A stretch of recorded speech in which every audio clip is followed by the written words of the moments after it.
Welcome to Workplace Psychology with Dr. Martha Greidick. I'm Dr. Martha Greidick. This podcast examines a wide variety of topics related to the workplace through the lens of industrial and organizational psychology.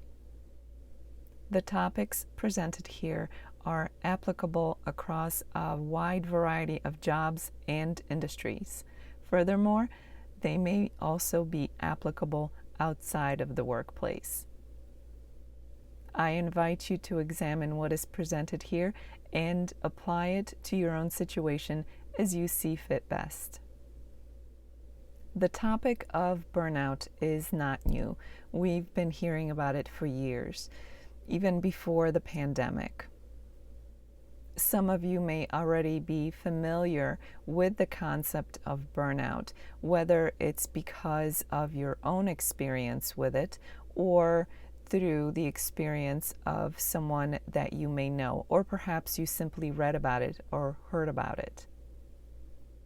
The state of burnout comes with a wide variety of symptoms that may vary from person to person.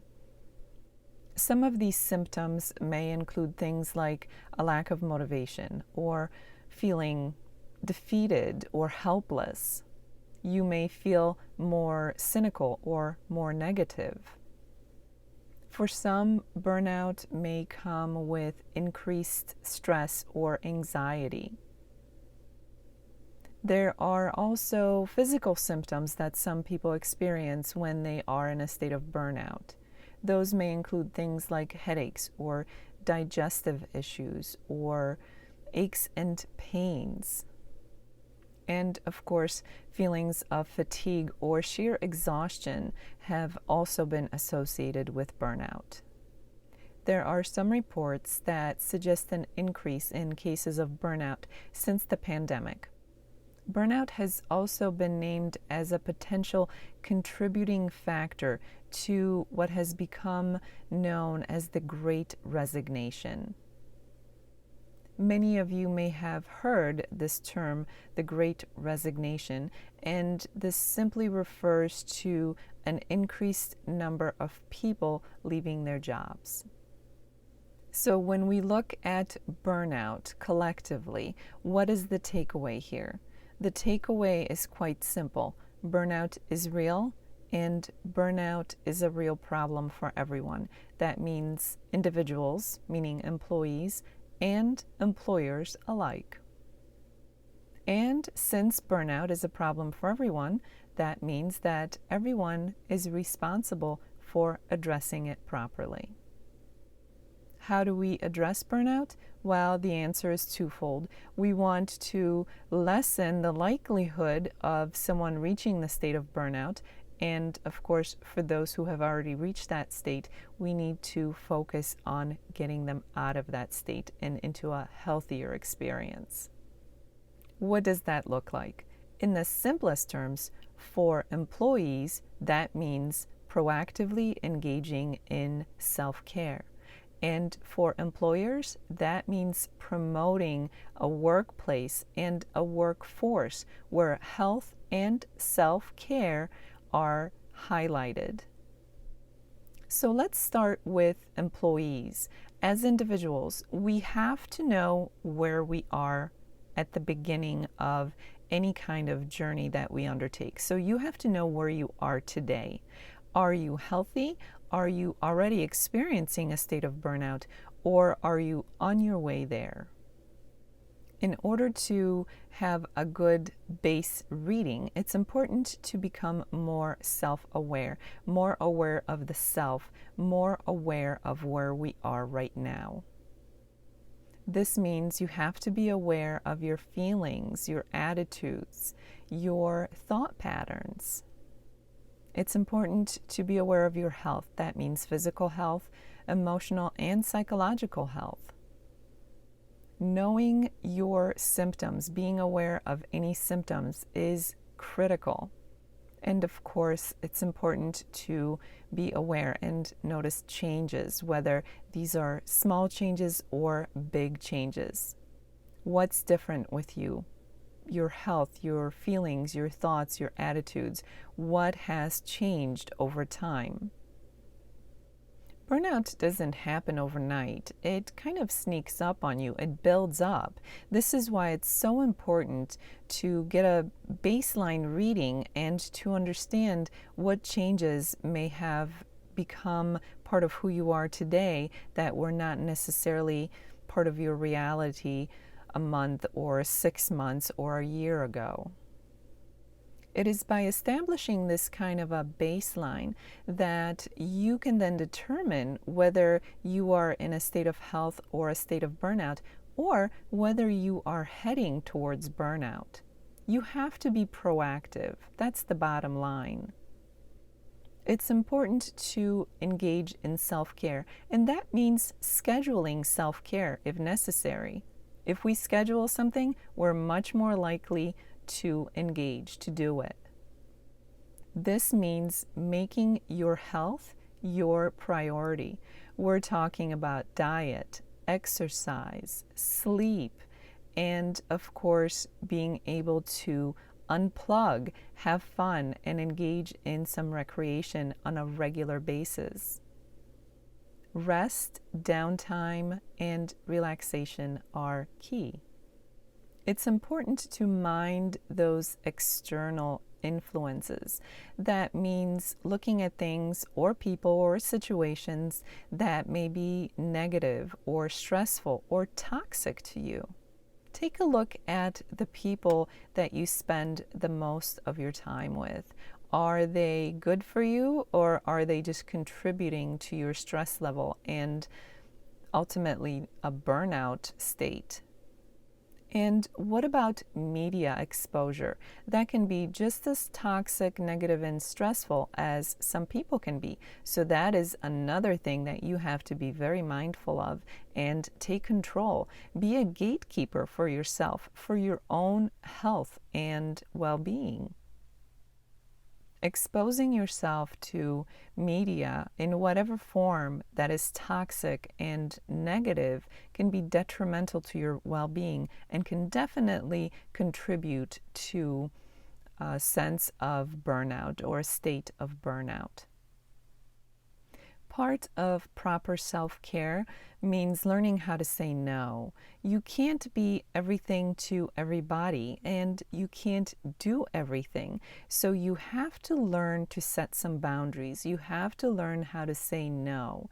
It is when we take on every single project and every responsibility and never say no to anyone that we can very much get on that road to burning out. So it's very important to learn how to say no.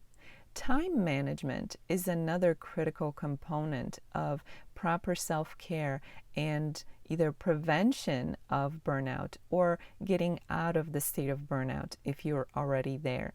Proper time management can help you to reduce your stress and anxiety and the chances of becoming burnt out. Along those same lines, it's important to reach for a proper work-life balance. We are so busy nowadays, and technology makes it so easy for us to be connected with our work 24/7, essentially. That's why we have to be proactive in drawing that line and disconnecting from work on a daily basis. Finding the right work-life balance can be a critical component of de-stressing your life and getting yourself out of that burnout state or redirecting yourself if you're on your way to feeling burnt out. Finally, it's important to ask for help. Ask others for assistance, whether that's in the form of help from other people or help in the form of resources. It's critical that you understand that you don't have to do everything by yourself. You don't have to be a lone hero. You can get help from others to gain some control and gain some sanity of your daily existence in a way that allow you to have work-life balance, in a way that allow you to have proper time management experience. So make sure that you are learning to ask for help as needed. Employers have their own set of responsibilities when it comes to properly addressing burnout. First and foremost, employers have the responsibility of creating a healthy environment for their employees. That means looking at things that are negative and toxic and getting rid of them. As an employer, it's important that you look at your company's culture. What is the culture like within your organization? Is it one that's negative and toxic, or is it one that promotes health and growth and cooperation?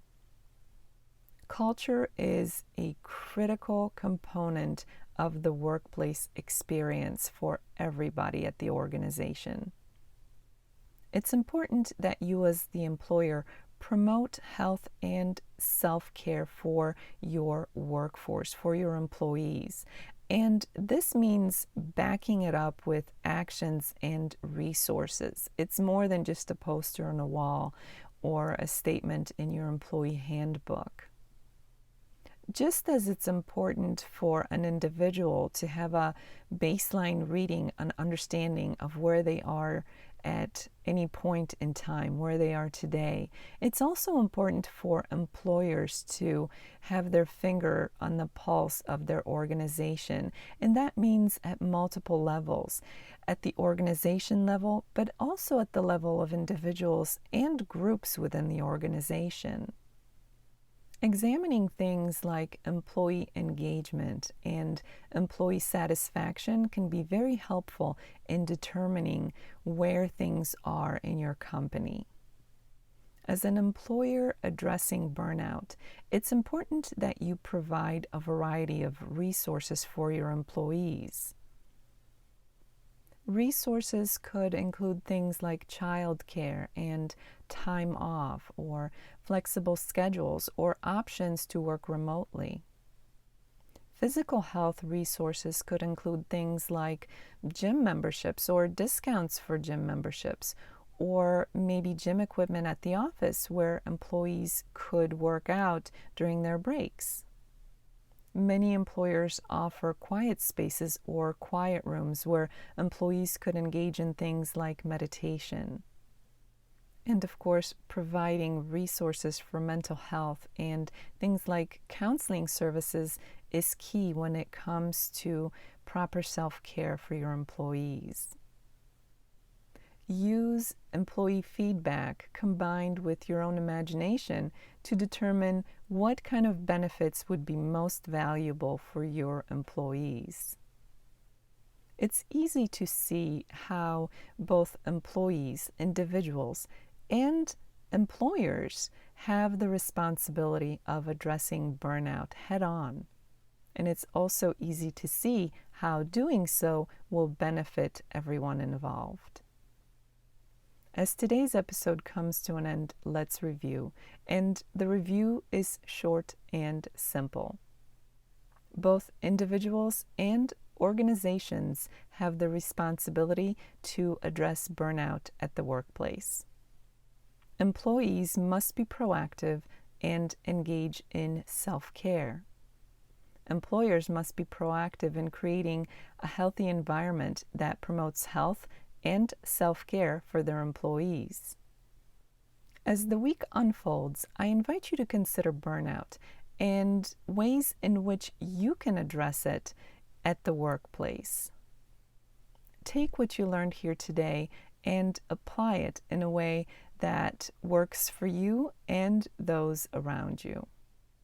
Thank you for joining me here today.